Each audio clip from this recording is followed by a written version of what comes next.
everyone, and welcome. My name is Rachel. And my name is Andrew. We are Picture the Scene podcast. We are a true crime podcast aiming to put you, our listener, at the scene of the crime. We bring you a new episode, but on a ad hoc basis at the moment. But Andrew is mainly focusing on some of those lesser known crimes across the UK and Ireland, and then I'm taking on some of those bigger, well-known cases from time to time. As we are a true crime podcast, we must warn you that listener caution is advised. If you happen to like what you hear, please do follow us on whatever social media platform you prefer. And wherever you listen, if you have the capability, please give us a rating and review. These ratings and reviews mean a lot to us, not because we love hearing from you, but also because it enables other listeners to come find us and give us a listen. So, Andrew, before I get into it, how have you been since we last recorded? Do you know what? I've been sparkling, thank you very much. There you go. There you go. So, I'm guessing with your sparkly nature, you are ready for some true crime today? I am most definitely ready for some true crime today. Good. Okay, before we get into it, Andrew's stepping way out of his comfort zone because we are going to try something a bit different. I've written the script today and I've shared it with Andrew, and we are going to co-present. So just conscious that this is way out of whack for our usual format for our listeners, but since we've come back, we thought, why not try a few things, doing them a bit differently, see what you guys like, see what you don't like, and here's one of them. So, Andrew, are you really ready for not only some true crime, but to co-present? I am. Let's see how it goes. So today's story is one that many of you likely already know. It dominated headlines worldwide for weeks. It was a nightmare true crime case that spread across social media with an intensity I had never witnessed before. This case unfolded in real time, trending at the top of Twitter, TikTok, and YouTube. It felt as though we were watching a true crime series develop before our eyes, with daily updates that captivated millions and revealed twists no one could have foreseen. On the 2nd of July, 2021, 22-year-old Gabby Petito and her 23-year-old fiancé, Brian Laundrie, is that how you pronounce it? Laundrie? Brian Laundrie set off from New York on a 4-month cross-country road trip they had planned for months. Their journey involved driving Gabby's white Ford van to the West Coast while visiting as many state and national parks as possible. They intended to document every moment on social media, Gabby hoping to launch her career as a travel vlogger, and Brian, an avid outdoorsman, eager to share in the adventure. They had saved up enough money, they quit their jobs, and they transformed the van that Gabby had into a home for the next 4 months. During the first 6 weeks of their trip, as captured on Gabby's socials, the couple appeared joyful and full of life, running along beaches, sharing kisses under waterfalls, and camping beneath vibrant sunsets. On the 19th of August, they uploaded an 8-minute video on YouTube entitled Van Life, Beginning Our Van Life Journey. This is the first time they would share their outdoor adventures with the rest of the world. Just a few days later, on the 24th of August, as she always did, Gabby called her mum to let her know that she and Brian were leaving Utah for Wyoming to visit Grand Teton National Park. Her mother, Nicole, was reassured by Gabby's obvious happiness. The next day, though, on the 25th of August, Gabby posted a photo of herself in front of a butterfly mural. Unbeknownst to all her followers, this would be her final social media post. Gabby was very close to her family and regularly texted her parents to update them on her adventures. Her mum was not naive to the complexities of her daughter's relationship with Brian, though, and on the 27th of August, just 2 days after her Instagram post, Gabby had revealed to her mum, in her typical jokey way, that she thought van life as a single woman might be better, and that Brian had actually chosen to spend the night away from their home in favour of camping alone. However, when Nicole did not hear from her daughter for several days after this, she grew increasingly worried. Despite reassurances from family and friends that Gabby was simply in a remote location with no signal, Nicole's concerns mounted when she was unable to reach Brian or his family. After 12 days of silence, on the 11th of September 2021, Gabby's parents contacted the police. After some investigation, and to Nicole's horror, authorities in Florida informed her that Brian had been found at his parents' house in Newport. He had returned home alone on the 1st of September, 10 days earlier, and had brought Gabby's van with him. The vehicle was seized, and Brian Laundrie was declared a person of interest in Gabby Petito's disappearance. With Brian's strange behaviour, returning without Gabby, keeping quiet from the family, and returning with her van, the police became seriously concerned for Gabby's welfare. She was missing, she had no vehicle, and was all alone. The Laundries also failed to inform the Petitos of the fact that the pair had separated. This in itself was such strange behaviour, as Nicole had been trying to contact them for days. Just why had they stayed silent? At this point, the case exploded in public attention. I'll start that again. At this point, the case had exploded with public attention, and Gabby's active social media presence provided endless material for the online sleuths, sparking the rapid formation of countless Facebook groups, Reddit threads, and TikTok discussions dedicated to following every development in search for Gabby Petito. When she'd vanished, her Instagram had roughly 1,000 followers. It had now quickly grown to over 1 million. Do you remember this case, Andrew? No, I remember this case, but as with all big cases, I actively ignore them, especially when there's no outcome, because I just dislike how people just hang on every word and make things up, and I dislike that. So I remember it happening, but I actually knew nothing at the time because I chose to ignore every single conversation on it. So actually, the only time I really learned anything about this case was a few days ago when I watched a Netflix documentary on it. But before then, I knew absolutely nothing other than she had disappeared, then he disappeared, and her body was found, and he'd killed himself, and they deemed that Spoiler he did it. alert. Spoiler alert, sorry people. But I guess you know what's going to happen anyway. No, the reason I asked you though was I was quite the opposite. I was that person that went down the rabbit hole of an evening, and I remember, like, obviously I have a day job and I've been working very busy throughout the day, and then of an evening, cup of tea in hand, I'd start looking through all the latest updates, and I truly believe that this particular case had launched some now quite famous or TikTok famous people into the limelight because they were doing hourly posts, and some people went way far. They literally traveled to Florida and were harassing and hounding the Laundrie family and all of that kind of stuff. But there were people that were brought into question in this crazy case that were perfectly innocent. I remember in one particular instance, one of Gabby's best friends, there was a TikTok of her and Gabby rowing on a boat, and someone had shared it as part of some of their detective work, saying Gabby's alive and this woman's the last person to see her alive, because this clip was shared 3 days ago. Say for instance it was September the whatever, but in reality that particular friend had just posted a very private video of her and Gabby sharing a moment for her followers to see, and not for the world to pull apart and investigate.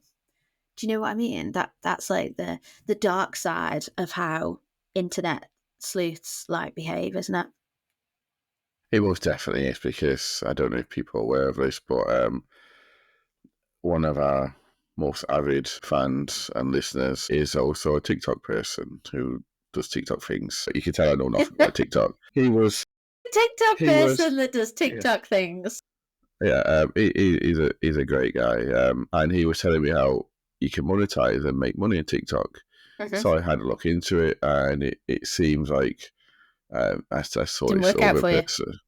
No, I saw this other person who talked about exactly how much money you can make, and he said his when his videos get up to 1 million views in total on TikTok over a month, he gets between £3,000 and £10,000 every month. So so you can see why people were doing this with the hourly updates and trying to get as much attention as possible, because at the end of the day, it made money for them. Now, that's obviously wrong. We're not going to But that's why you get like that. I can't remember his name, and I probably wouldn't say it anyway because he might not be happy. But there's that detective who claims he solved everything from like Jimmy Savile to Maddie McCann to everything else.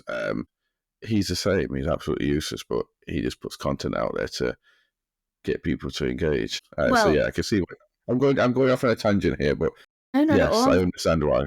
We saw it massively in the UK with the Nicola Bulley case last year, didn't we? Like that Yes, was he was on that. Yeah, the absolute dark side of TikTok and the things that people are willing to do and the boundaries they're willing to break. However, we'll go back to it now. Gabby's parents, Joe and Nicole, appeared at multiple press conferences, pleading with the public for any tips to locate their daughter.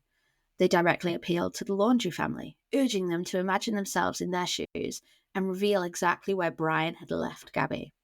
However, the Laundries continued to remain silent, and they were now lawyered up, with him insisting they were exercising their constitutional right not to speak with authorities.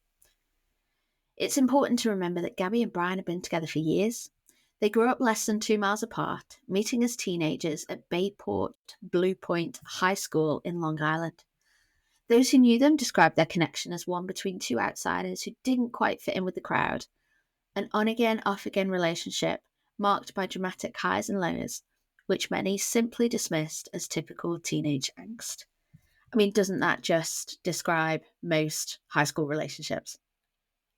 it most certainly does. And also, just touching back to the parents again, when you see that police body cam footage of the police going to the house initially, and the parents just like the dad and the mum stood at the door and basically saying Brian's in the house, but you're not talking to him. Go and speak to our lawyer.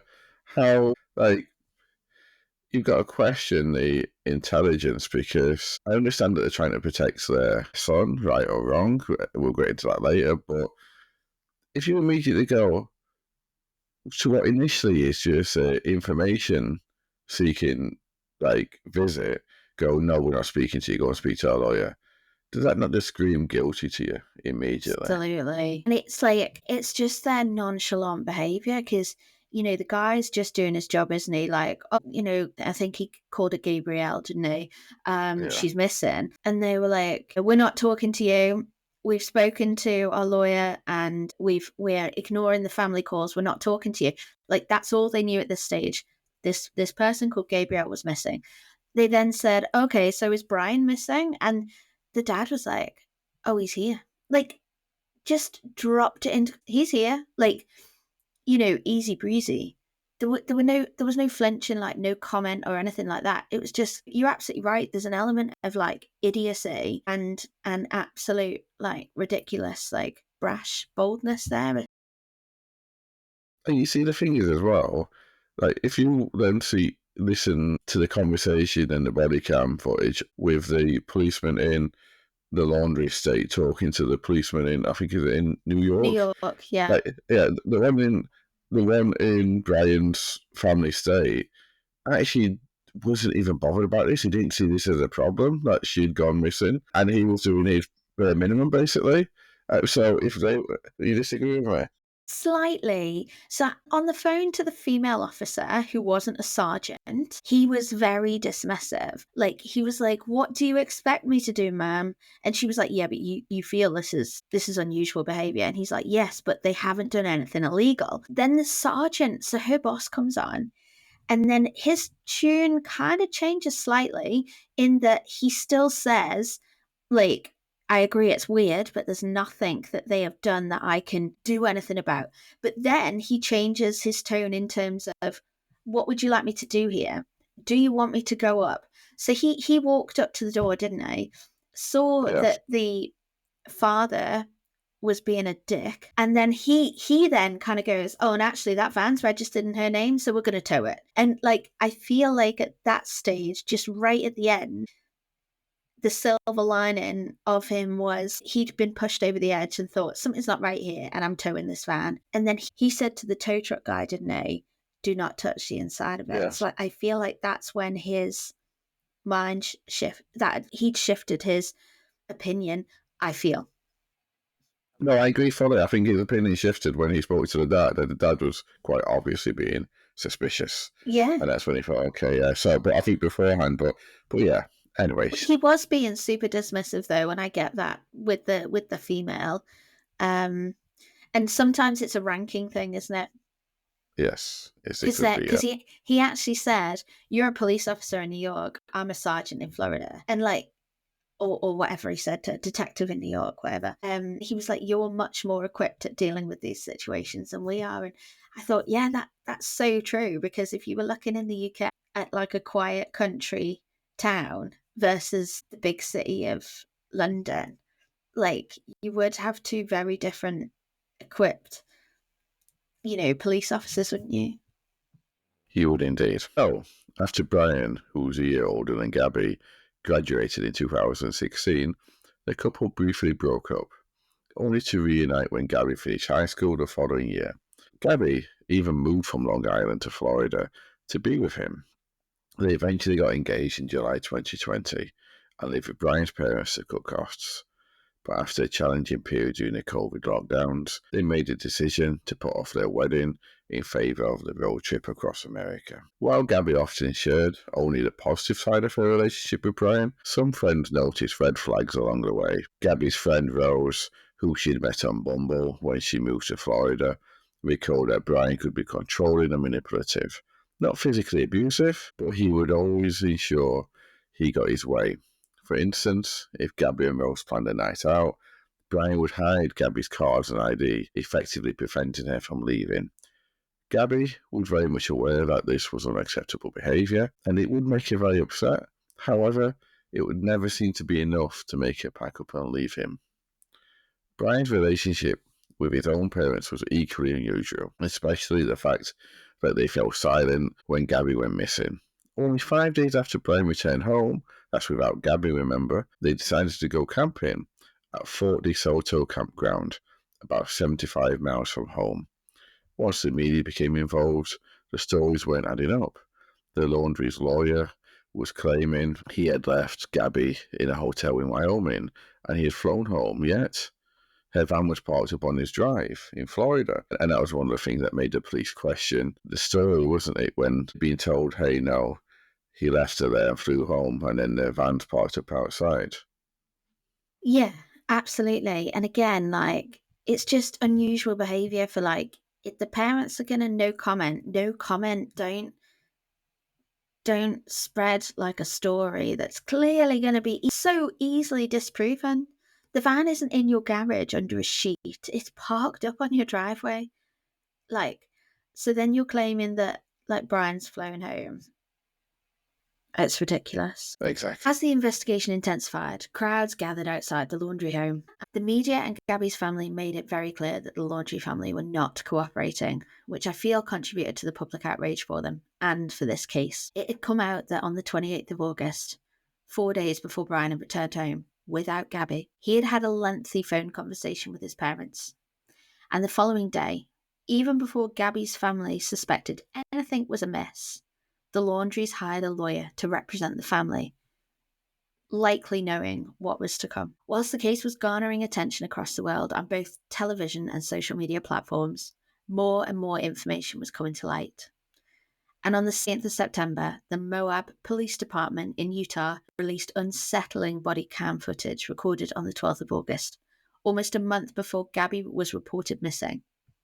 This footage, released amid the growing investigation, added another layer of discomfort to an already disturbing case.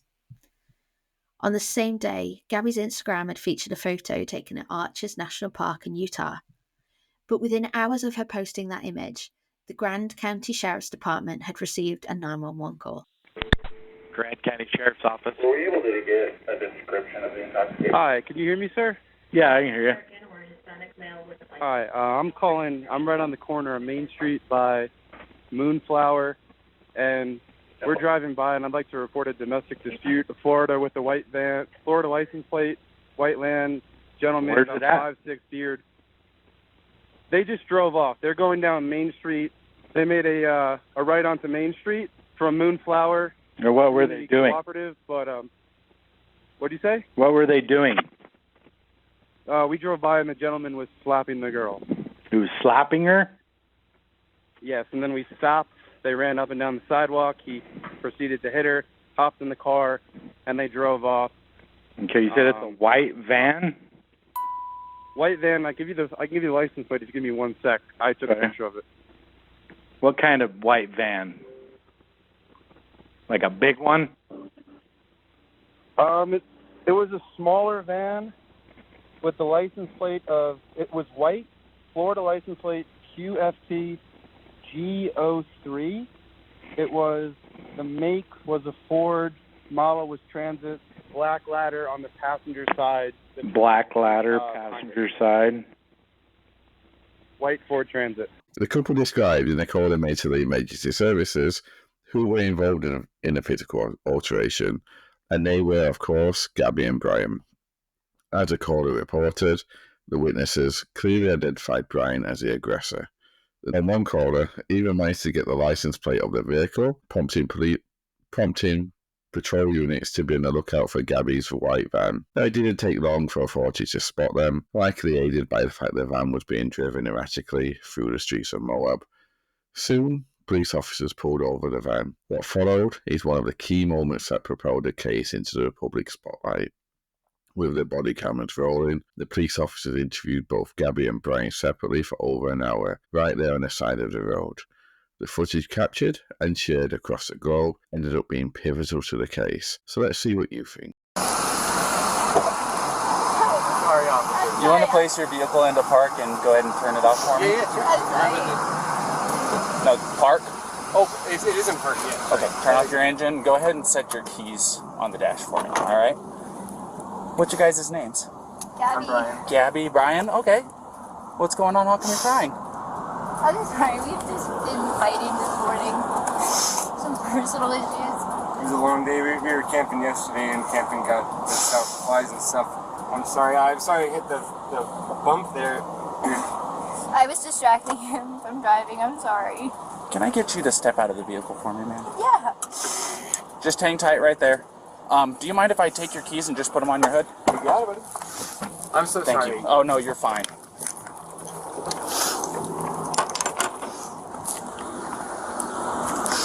I'm going to go ahead and close your door, okay? Why don't you come over here?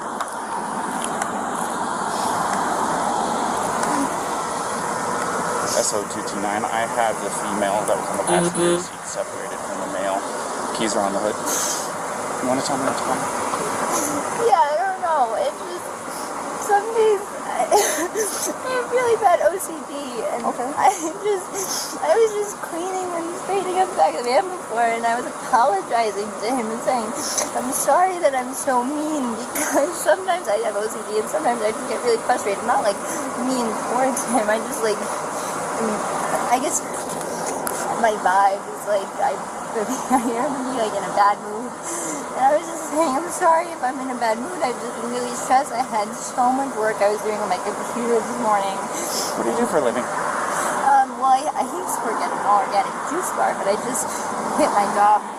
Okay. I was a nutritionist. That was my That's job. cool. And I just quit my job to travel across the country. And I'm trying to start a blog. I just have a lot of stuff. So I've been building my website. So I've just been really stressed, and he doesn't really believe that I could do any of it. So that's kind of been like a, I don't know, he's like down there. I don't know, we've just been fighting all morning, and he wouldn't let me in the car before. And then Why wouldn't he let you in the car? Because of your OCD? He told me I needed to calm down. Yeah. But I'm perfectly calm. I'm calm all the time, and he really stresses me out, and this is a rough morning. As you can hear in those clips, it's incredibly difficult to listen to. Many of you have probably already seen the video recordings, but if you haven't, we'll share the links in the show notes. It's truly heart-wrenching to hear. Meanwhile, Brian, in stark contrast to Gabby's emotional state, sounds eerily calm and collected. So it was just more of a disagreement, and I just wanted to say... What was the disagreement about? It was, I wouldn't even call it disagreement. It was just that I'm dirty and I can't change being dirty. Like, I got dirty feet, I got sand on my flip-flops and stuff like that. It was that we were at the coffee shop for so long, because we were there from 9 to 3. So yeah, there's a few little things, little relationship is. I don't know if you're in a relationship, but I'm sure you know. I've been married for over 5 years now. So. There's a lot of little things. Yeah, I can go. And I get it. We really, we weren't physical before the point where I said, all right, let's just take a breather and like walk away for a minute. I'll lock the van up and I'll go for a walk this way, and you can go walk that way on the block. You know, there's that what is it called, Moonflower? Right. Yeah, nice areas. You can go either way. It's all shaded. So let's go for a little walk and breathe, or come back. Because we're happy with it. But she just, I'm not upset with her. She got worked up, and she had her phone in her hand and her keys and everything. And she wanted, not her keys, her rings. She had her rings, her phone. And I was holding on to the keys because I didn't want to go anywhere. And my big fear is, I don't have my phone. I don't have a phone. So she goes off without me. With a car, I'm on my own. So I was saying, let's just go for a walk. And she was trying to get the keys for me. So I was just going, just wait, back up. And that's when she hit me. And I didn't get, I don't want to push you, but I didn't get overtly physical. I was just trying to keep her away and not get hit. And then I got really loud, and like that's probably drew everyone's attention where I was going, back up, get away, just give me a... Okay, so you said you pushed her to create some distance, obviously, right? What happened after that? What got the scratches on your eye? The phone. The phone? So you pushed her and she hit you? It wasn't like a push and she jumped on me. She was already, I don't want to, she was already swinging, and I was pushing. Yeah. A lot of angles, a lot of nails, a lot of rings. Yeah. You got 3 scratches in your neck. You got 1 on your left side of your nose. You got 1 in your face here, and you got 4 bleeding over there. So it looks like 2 hands coming in. Do you mind lifting up your right sleeve for me? I'm curious about something. Okay. Yeah, it's a little bit of nails. I suppose fingernails, but yeah, I'm not complaining. I'm not complaining about fingernails. Is it bruised or tender or anything like that? No. Okay. I'm fine, and I love Gabby. I hope she doesn't have too many complaints about me. I'm just, I feel bad I had to get so public. I was just trying to be loud to listen. This is, I just try to make her calm down and be like, look, everyone's watching. And like, stop this. Just hang tight for me.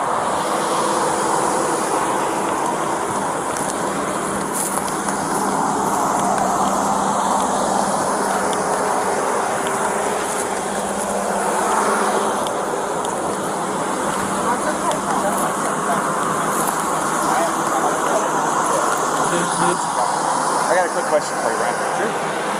Do you take any medications or anything like that?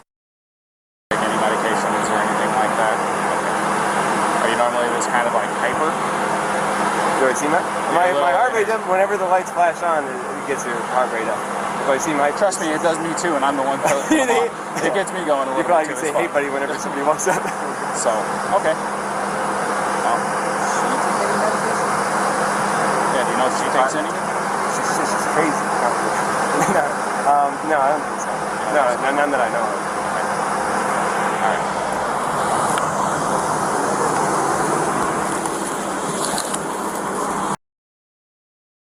So, the after hours guy isn't there at their office right now. He's going to run from his house over there, and we're going to get you all lined up. Don't worry about it. This is the phone call that they wait on. So don't feel like you are making anybody do anything extra on your behalf. So we're trying to make this as easy as possible. We're not wanting to take her and book her or anything like that. No, I really, really appreciate it. And I know how rough this stuff can be. Like I said, I've been married for 5.5 years. Believe me, if I were to say that me and my wife haven't had our share of spouts, I'd be lying to you. She lives with anxiety. I live with a woman. No, both of us are really... I know. Her anxiety elevates my anxiety. And sometimes it that's why I'm like, I gotta walk away, I gotta breathe, and look in the backfires even then, but...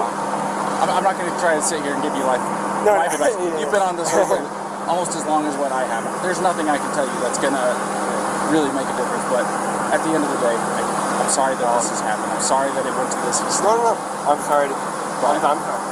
Can I get my key and make like a little bag? If you can grab me something? Yeah. Is that alright? Would you mind watching it for me? Yeah. Yeah, just if you don't mind doing it from over here, we don't want you to get hit in the road. Okay. So. You'd hate to say, he even sounded quite jovial and absolutely. That was the exact word I was going to use. Like, he's like laughing and joking. Yeah, it's really awful.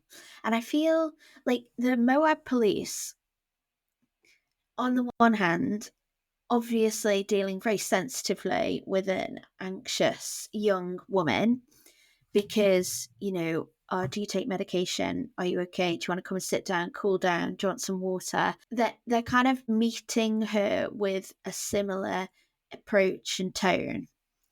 Yeah, but then, whilst the cameras are still recording, they're going over to him and saying, "Oh yeah, my wife has anxiety. Like, how do you cope?" kind of thing. Solidarity for the blokes. Like, I kind of felt like they had these two hats on where they were being super nice to Gabby, and then saying, like, almost taking the mick out of her with each other.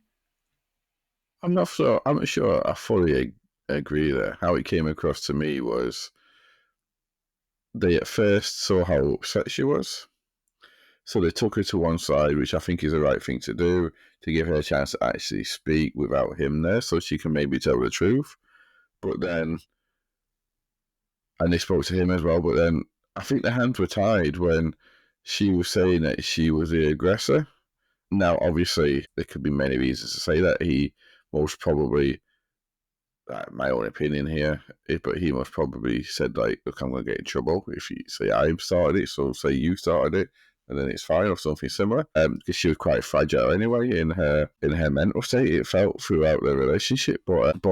And so I think when they kind of confirmed that with her, then I think, yeah, they did change when they were speaking to him, but I don't think it was to take the mick out of him. I think it was more to, well, okay, he's more of the victim here, which is why they sent him off to the hotel.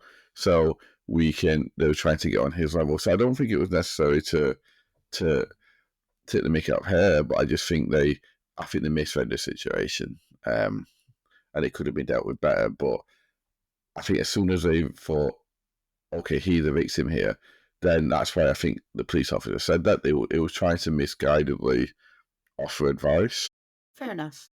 Telling her to go and take a shower and whatnot. I don't think it seems a bit 60s opinion to me. Like, Yeah. just go and have a shower and you feel better. Yeah, that's what my wife does at home. She has a hot shower and she immediately feels better. And it's almost like degrading. Like, oh yeah, hot shower, then my hormones will calm down, then I'll be fine. Thank you, sir. I'm so grateful. No, appreciate your view there. Absolutely. I would say, like, Gabby isn't saying she's the aggressor. She is saying she grabbed the wheel and that she was trying to get, like, Brian's kind of, I don't know whether she said she slapped him or had hit him or something. The police are making the assumption that she is the aggressor, but I feel like she's just digging herself a hole, trying to get them off her back by saying, oh yeah, I grabbed the wheel and wasn't fair, and like, I'm anxious, I'm stressed, he doesn't like me doing this, and she was almost just like digging herself in. But I actually found out that in the state of Utah, if you are involved in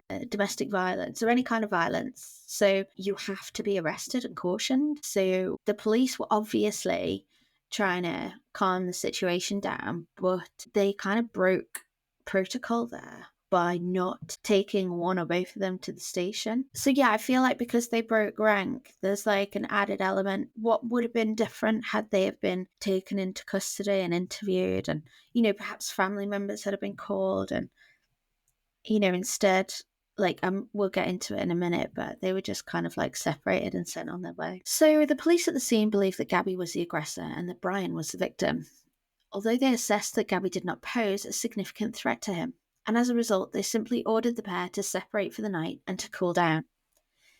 Brian was taken to a nearby hotel, while vulnerable Gabby was left with her van. Later on that evening, though, against police orders, the two were back together and resumed their journey. Unsurprisingly, soon after, the pair were posting cheerful videos and photos of their van life adventures once again, leaving the followers none the wiser. Following the publication of these body cam clips, social media exploded with images and videos of Gabby. The widespread online attention undoubtedly helped police make significant breakthroughs in the case, and Gabby's family remains eternally grateful to everyone who had shared her story, especially since, at that point, all the police knew was that Brian had returned to Florida and Gabby was missing without a van. But then, as if you didn't think the case could get any stranger, the Laundrie family were forced to report their son, Brian, missing, following a visit from the police. Yes, it's strange that. And just to touch on what you said before and what we were talking about before, actually, I think it's interesting that we both watched the same clip and came to different conclusions. So it shows how it's not always quite so black and white. I see your point of view now. I also think what we see here with them coming back together, like even it's not even having a night apart, and how Gabby was talking to the police, and also how she used to speak before they even went away to like a friend and that when who was concerned about the relationship. To me, I think that shows quite obvious signs of coercive control, doesn't it? Yeah, absolutely. And we have the luxury of being able to piece everything together after the fact.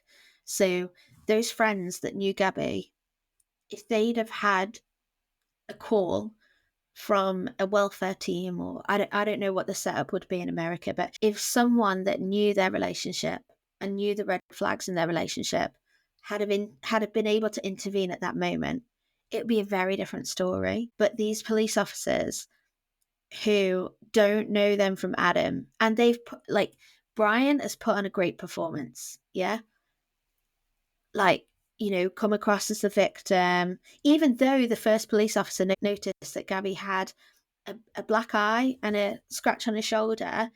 Like, Gabby brushed that off. No one kind of pecked away at that. Yeah, Brian put on a great performance and they're sent away. If there had just been a measure in place, how often do we say this? If there'd have just been some sort of intervention at that point, we wouldn't be sat here talking about a true crime story, would we? No, of course. I know I'm saying all these things with hindsight, but you're exactly right. And he did put on a great performance. I also think it was tinged a little bit with human nature to want the easiest solution to something, which is what I think maybe the police were looking for as well. But yeah, no. And then, like you say, to top it all off, then they report Brian missing. It's interesting that, like, I think maybe he didn't, like, am I allowed to give my opinion or should I not give my opinion? Absolutely. I think maybe initially he didn't go missing. I think maybe initially they wanted him just to, maybe stupidly thinking, go and disappear for a little bit, go hike, do something, you know what I mean? Like, get out of the public spotlight. This will die down eventually. Some other news will come up, but keep in touch. And then I think probably when he didn't keep in touch, they were like, hang on, next he might be missing now then, so we've got to report him. Does that make sense? I think, Yeah. because why would they wait 4 days otherwise, or 5 days, however long, I can't remember how long it was, but yeah.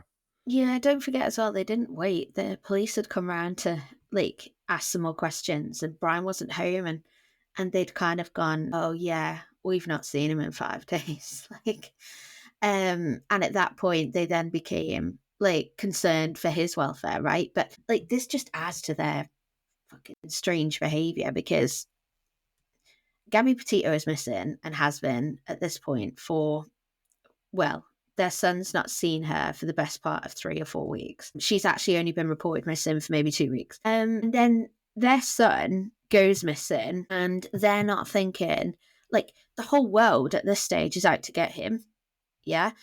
Are they not thinking, could he have been kidnapped? Was he, like, has somebody taken him from our home? Or has he gone out to the store for something and someone's, like, jumped him? Like, the whole world were out for him. Like, I don't understand as a mother and a father in this scenario why you wouldn't be, if you weren't slightly suspicious about the reasons why he left that day, why you wouldn't be calling the police and saying, God, I know that he's a person of interest, but I'm worried about him and his welfare. Can you please get somebody on the case?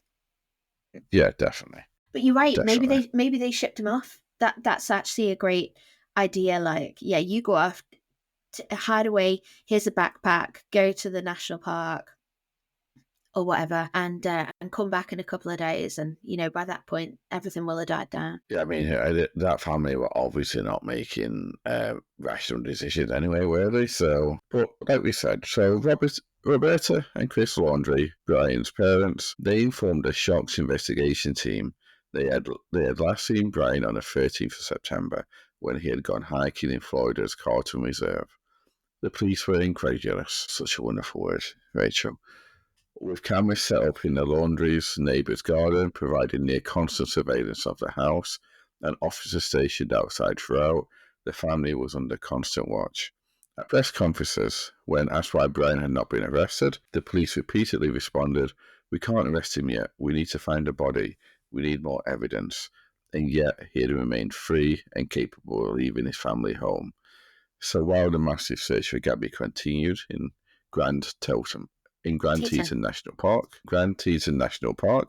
local and federal authorities also had to begin searching for Brian back in Florida. But then a crucial witness emerged, a moment that would later make many appreciate those somewhat persistent and probably quite nosy armchair detectives. Now, just before we get onto this, Rach, I found it almost like laughable that the police's not reason for missing Brian leaving the house is that they thought he was his mom. Yeah, and I haven't added that because I didn't want to make light of the situation, but yeah, basically they reckon he put a wig on to leave the house, and that the police had passed him off as his mother, which is just ridiculous. And again, who's got him the wig? Like, yeah. But I do feel as well, I'm just going to throw this out there, it's my personal opinion, like the true narcissist that he is now taking away resources in Florida to help find Gabby, and those resources are being put on him. Like, classic narcissistic behavior. Don't like the attention she's getting. Let's make them run around and try and find me soon. On the 27th of August 2021, a couple of family vloggers, Jen and Kyle Bethune of the YouTube channel Red, White and Bethune, were driving through Grand Teton area where Gabby had last been seen. Their GoPro was recording on the dash, and that day they noticed a white van parked off the side of the country road. A van that stood out due to its Florida license plates, and being from Florida themselves, they wondered who it might belong to. But the van appeared deserted, so they continued on their way and didn't give it a second thought. When news of Gabby's disappearance broke, a meticulous Jen revisited the footage and, to her surprise, recognised the van as Gabby's white Ford. She promptly contacted the FBI, prompting agents to return to the location where the van had been spotted. By this point, the van had obviously been driven back to Florida by Brian, but only 24 hours after Jen's tip, on the 19th of September, the FBI discovered Gabby's remains, and the very next day, the police secured a search warrant for the Laundry residence. So that's interesting, isn't it, Rach? Because that goes to show sometimes when the exposure helps, and also when missing information doesn't help, because I believe at the beginning they gave you the wrong date range, didn't they?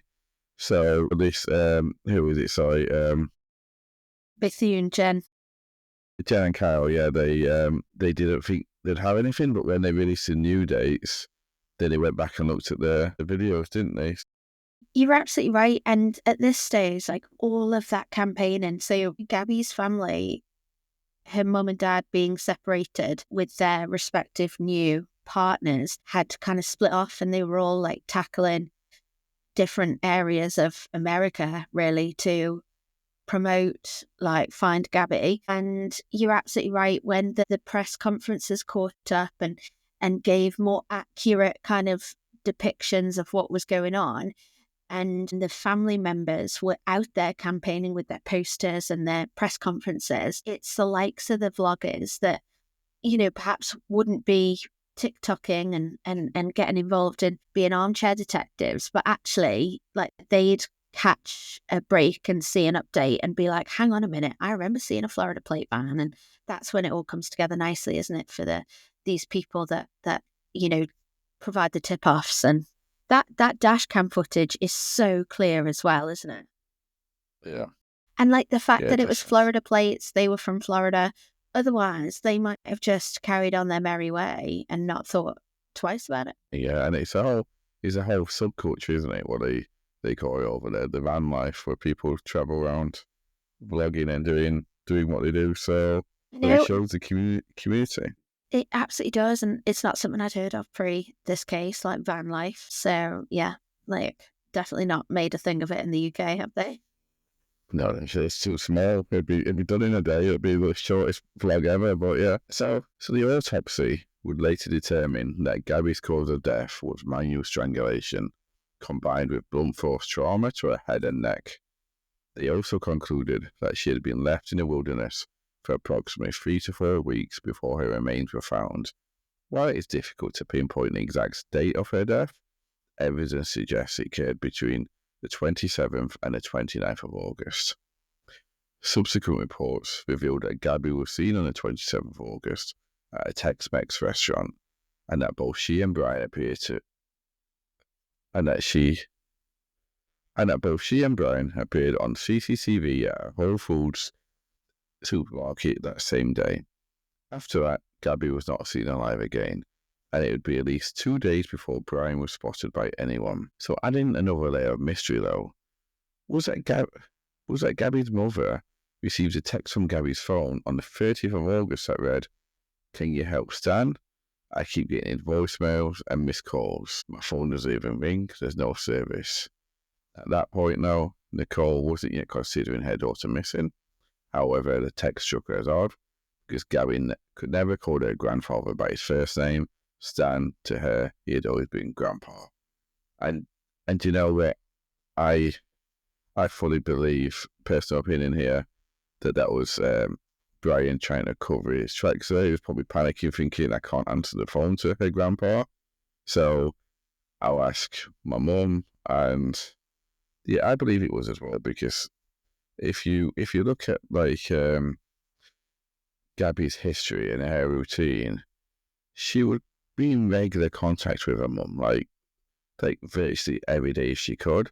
And even when, if you think back to when we talk about the police body cam footage, what she wanted to do more than anything was to get her phone and phone her mum up.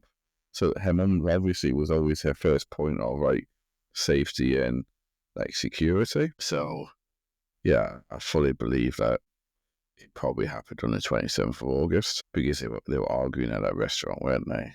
And yeah, I think anything after that was just Brian trying to cover his tracks. This is where he's not quite covered his tracks well enough, because I too feel that was him texting her. And what's happened is he's thought, right, I'm going to text back from Gabby's phone, but he's kept in his own head how he would text from Gabby's phone by calling Grandpa Stan. He's not got that kind of calculated killer mind where he thinks, you know, I'm going to replace the word Stan with Grandpa and feel like, you know, this is Gabby texting her mum. I think he's fucked up there. When the police later examined Gabby's phone, found near her remains, they discovered multiple missed calls and texts from Brian's phone in the days leading up to switching it off. So, like, this is classic perpetrator behaviour, isn't it? Like, Brian's clearly attempting to cover his tracks by repeatedly contacting her, but knowing that she's not going to be able to answer. And actually, like, there was some really strange behaviour that's obviously disclosed in the documentary, and you can see through like the news reports where he was picked up like hitchhiking over the next 2 days.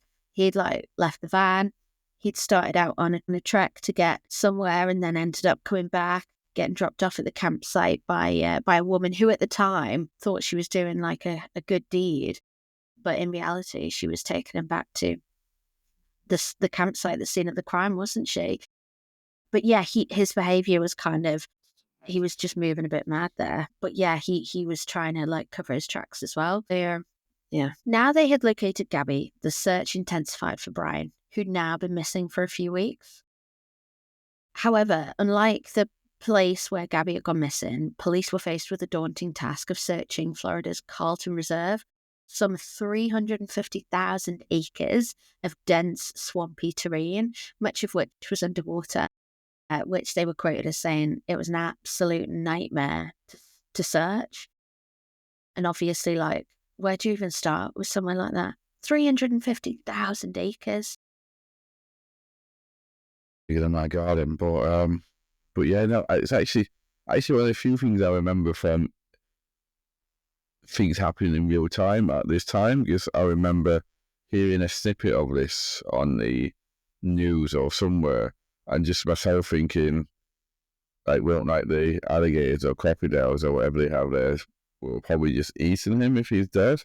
But that's the only thing I can remember actually from that. So yeah, it would be a nightmare, wouldn't it? No, and like, I mean, as well, I can't. I'm not. I don't obviously want to make light of this awful situation, but who the fuck wants to go hiking in a place like that, like swampy terrain, like underwater? It just sounds miserable. Like, yeah. Yeah, exactly. Or someone who doesn't want to get found, maybe. Well, yes, there is that. Around 5 weeks later, on the 20th of October, Brian's parents, Chris and Roberta, who had previously not assisted in a search for Gabby, finally joined in the hunt for their son. Well, that was nice of them, wasn't it? And remarkably, within hours of their involvement, magically, 37 days after Brian went missing, and 2 months after Gabby's death, Brian's remains, along with some of his personal belongings, including his backpack, were discovered off a trail he frequently visited in Marikahachi Creek Environmental Park. Thank you, Rachel, for making me try and pronounce that one. It was later announced that Brian had died from a self-inflicted gunshot wound to the head, and authorities made it clear that they were no longer seeking anyone in connection with Gabby Petito's murder. Yet, it wasn't until the 21st of January 2022, so the next year, that the existence of a handwritten note found in Brian's notebook was revealed. Yeah, and I'll just read this note out, and it is quite lengthy, but just obviously for context, this is the whole reason why they then weren't looking for anyone else in connection with her murder. But mad, like, just want to touch on, and obviously you said it was super convenient that his parents joined the search, and lo and behold, look, here he is. I get it. There's an element of they know their son. He's probably returned from many a hiking trip saying that he's found, a gorgeous place, or maybe it was his favourite spot that they found him in. But get involved in the search earlier. If you're that knowledgeable that you can enter the Carlton Reserve and within hours pinpoint the location of your son, why is it taking you 5 weeks? Did they want to make sure he'd definitely gone through with it? Did they know what he was like? Yeah, there's so many questions. Okay, so I'm going to read this out. Some of it is you weren't able to determine like the words, so I'll basically read out that this part's in a can't say that word, illegible. Yes, that's the one. Illegible, right? Obviously, delete that part. Gabby, I wish I was right at your side. I wish I could be talking to you right now. I'd be going through every memory we've made, getting even more excited for the future. I can't live without you. I've lost every day we could have spent together. Every holiday I'll never get to play with. Illegible, again. Never go hiking with TJ. I loved you more than anything. I can't bear to look at our photos, to recall great times, because it's why I cannot go on. When I close my eyes, I think of laying on the roof of the van, falling asleep to the sight of, illegible, at the Crystal Gazer. I will always love you. If you were reading Gabs' journal, looking at photos from our life together, flipping through old cards, you wouldn't want to live a day without her either. Knowing that every day you wake up without her, you wouldn't want to wake up. I'm sorry to everyone this will affect. Gabby was the love of my life, but I know adored by many. I'm so very sorry to her family because I love them. I'd consider her younger siblings my best friends. I'm sorry to my family. This is a shock to them, as well as a terrible grief. They loved her just as much, if not more than me. A new daughter to my mother, an aunt to my nephews. Please do not make this harder for them. This occurred as an unexpected tragedy. Rushing back to our car to cross the streams of illegible before it got too dark to see, too cold. I hear a splash and a scream. I could barely see. I cannot find her for a moment. I shout her name. I found her breathing heavily, gasping, illegible. She was freezing cold, illegible. Blazing hot national park in Utah. The temperature dropped to freezing and she was soaking wet. I carried her as far as I could from the stream towards the car. Stumbling, exhausted in shock, when my illegible and knew I couldn't safely carry her. I started a fire and spooned her as close to the heat. She was so thin, had already been freezing too long. I couldn't at the time realise that I should have started a fire first, but I wanted her out of the cold back to the car. From where I started the fire, I had no idea how far the car might be. Only knew it was across the creek. When I pulled Gabby out of the water, she couldn't tell me what hurt. She had a small bump on her forehead that eventually got larger. Her feet hurt, her wrist hurt. She was freezing, shaking violently. Whilst carrying her, she continually made sounds of pain. Laying next to her, she said little, lapsing between violent shakes and gasping in pain, begging for an end to her pain. She would fall asleep and I would shake her awake, fearing that she couldn't close her eyes if she had concussion.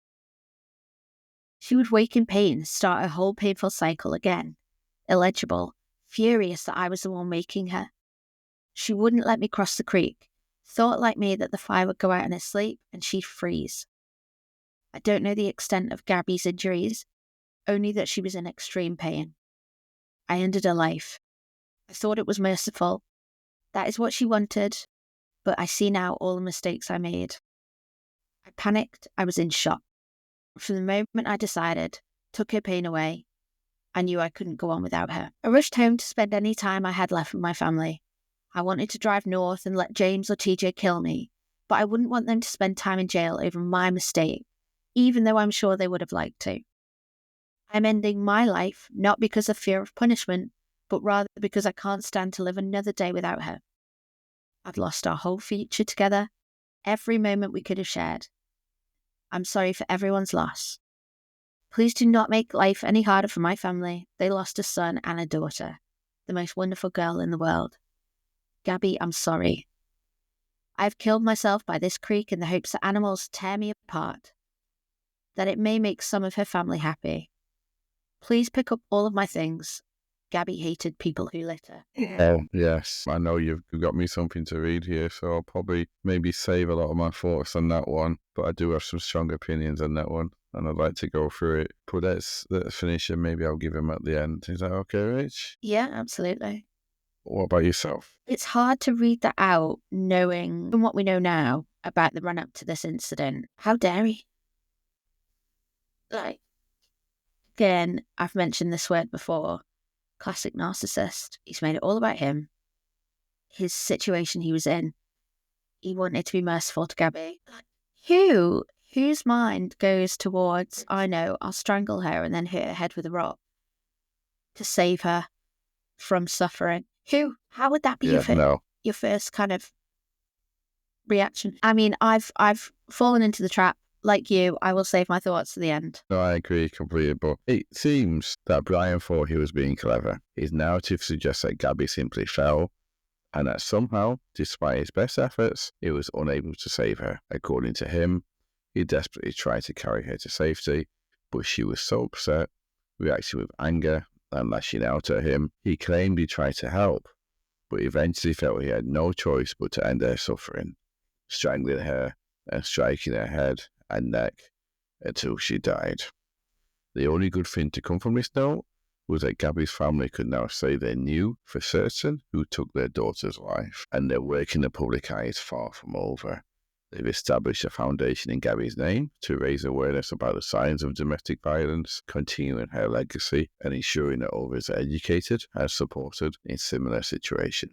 And that's just what we find with so many cases like this, isn't it? Like, with a family like the Petitos turning their grief into advocacy and hoping that their daughter's story will help others in future, maybe perhaps identify and prevent domestic violence from happening with their loved ones, or they themselves, if they're in a situation like Gabby was, that they would have that strength to leave and avoid a tragedy. It reminds us how important it is to have open conversations with friends and loved ones about domestic violence and mental health, and the absolute need for support systems that can intervene long before it's too late.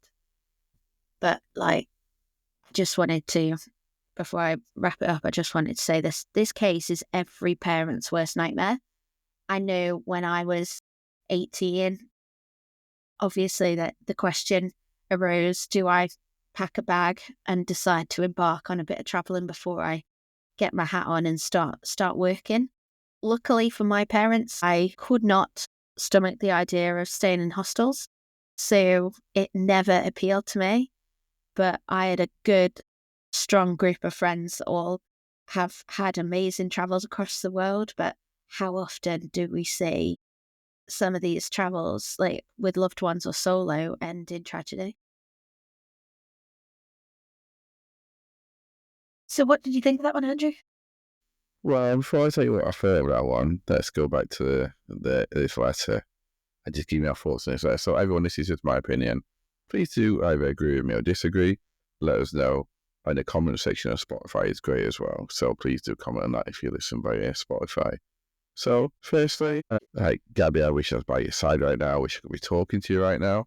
That just immediately makes people try and get some empathy for himself. People feel sorry for himself. And then it's going through every memory he made. So what he's saying here is that he's been feeling sorry for himself, in my opinion. And then he goes on to every holiday, I'll never. So it's him. It's not every holiday you never get to live again. You never get to spend it with your family. It's every holiday I'll never get to do this. It's on him. And then he goes, I can't bear to look at our photos. So he can't bear to do that. So he's trying to think of it's just him. It's I. And yet he's allegedly writing this to her. And then he's trying to make people think so. So if he's basically saying, if you knew Gabby, then you know that I can't live without her, basically. And he's sorry to his family, not her family. He's sorry to his family for the grief. And so then he's talking about they love just as much. I mean, personally speaking, there's an issue with like the return mail and stuff that you see in the documentary on Netflix, which maybe indicates they didn't love her as much as he says that. But also, if they did, then they wouldn't have acted in a way that the way that they did, even if it's their son. Absolutely. Loved her just as much as I did. No bullshit. Yeah, and this explanation as well. I mean, let's not forget the letter that his mum wrote to him saying burn after reading, where she's telling him that she'll happily bury her body with him or do whatever. Actually didn't include that in this because it made me so angry. Yes. About and the argument that I've seen online about like any mother would do that. Bullshit. Yeah, any mother wouldn't do that. Any mother would let their son know that they was there for them into the end, but that they should still do the right thing. It's not one or the other. You can still be there for your son and make sure that they do the right thing. But yeah, then he goes on to talk about what actually happened in his words. I say in his words. So he's saying that Gabby fell and slipped. So I'm assuming he's trying to explain why she's got that knock on her head. So he didn't hit her. I assume he's trying to say that. And then he's saying that he tried to carry her. I'm assuming he's saying that he couldn't carry her, but she was so thin and so little and light, so why couldn't he carry her? And then he started the fire. So he's doing all these things, he's saying, to help her and protect her. And he even says that she didn't even want the fire to go out because she wanted to make sure that she could stay warm. Yeah, but then she also wants him to end her life. So it's one or the other. You don't want to stay alive and be killed at the same time. And so then, yeah, he's making it about himself. He's making him the hero. Look, I'm done at the end what Gabby wanted me to do. And then he's saying, even killing myself, I'm doing it for Gabby's family. I'm doing it for my family. And it's just, and at the very end, like, please pick up all my things. Gabby hated people who litter. That, again, it's just pure narcissism. And what I find about this is the fact that, let's assume, I'm not agreeing with this, but let's assume he thought to himself, I've killed. Let's assume all this is true, which I don't think it is. But then he thought to himself, right, okay, I need to spend some time with my family before I get caught, before I go to jail, or before I die and kill myself, whichever options he's thinking about. So when that moment comes, when the police start knocking on the door, the national media, international media, start searching for the love of his life, Gabby. At that moment, why then not just say, hey, he knows he spent his time with his family that he wanted to. If he loved her so much, why just leave her there with no indication? If he went to go and kill himself intentionally, so he didn't go and try and hide, he went to kill himself, and that was his objective. Why again would he not tell people where she was? Why would he not say to his parents, look, like, I'm going to do this? Or even just, we live in the 21st century. He could have done many ways to alert people without them knowing where he was electronically. So if he loved her that much, why leave her body there alone and unloved, basically, neglected? So that's what I think about that letter. I think it's a load of BS. But the thing about this case, I actually, like I said, I watched a Netflix documentary. I found it interesting because I didn't know any of the previous history behind this, so I wasn't informed. But I think this is a sad case. I think that it was an unhealthy relationship. He was coercively controlling her. I don't know about Gabby, so I'm not going to comment on her mental health or anything, but I think from what I could understand, is that he felt she needed that love in her life. It was always, she excused him because he loves her so much. And that's what coercive control is. They hurt people, either physically or mentally or emotionally, or all of them. And then they back it up by saying, but look how much I love you. I'm doing this because I love you. I'm getting frustrated because I love you. I'm controlling you because I can't bear not to have you in my life. So it's all about coercive control. So I just think it's a classic example of that. It's sad. It's sad. Fair play to her parents. They also recognise that blonde white girl symptom where the media will publicise like blonde white women that go missing, but maybe not people of minorities or of different ethnicities. They actually recognise that and did something to try and help that as well.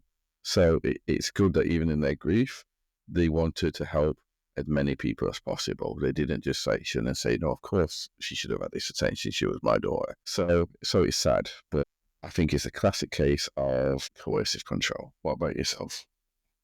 You have summed it up perfectly. And not only do I fully agree with everything you've said, but like just want to hammer home the point that multiple like things that you mentioned there are absolutely what make this case completely unique and massively heartbreaking. He is 100% not a narcissist.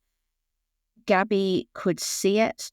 Again, there are elements that I've kept out of this, like the conversations that she was having with her ex-boyfriend at the time and her friend Rose as well about wanting to leave him because, again, when you're writing scripts like this, it's really easy to get taken away and carried away with, I believe this is what she was trying to do, or this is what, was going to happen. I just tried to keep to the facts.